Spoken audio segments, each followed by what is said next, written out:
વિદ્યાર્થી મિત્રો, રણજીત ભગવાનની તમારા માનવ ક્લાસીસમાં ફરી આદિ સ્વાગત કરું છું. ચાલો વિદ્યાર્થીઓ, હું તમારા માટે એક મોસ્ટ એમપી ધોરણ 10 નો ચેપ્ટર નંબર 10 વર્તુળનો એમસીક્યુ લાવી રહ્યો છું.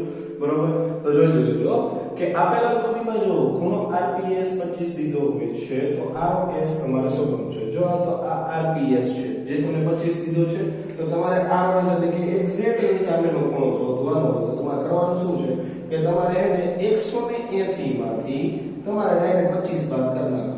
બરોબર, આવી રીતના બાદબાકી કરી તમારે જે હિસાબ કિતાબ એમાં લાગતો હોય એ હિસાબ કિતાબ લગાડી દેવાનો કે આમાં જવાબ 155 આવે છે, તો આપણે જવાબ 155 ક્લિક કરવાનો રહેશે. તો આઈ હોપ કે તમને બધાને સરખી રીતના સમજાવવાનું હશે. તો ફટાફટ આપણી ચેનલ લાઈક કરો, શેર કરો અને સબસ્ક્રાઇબ કરવાનું ભૂલતા નહીં. જય હિન્દ, જય ભારત.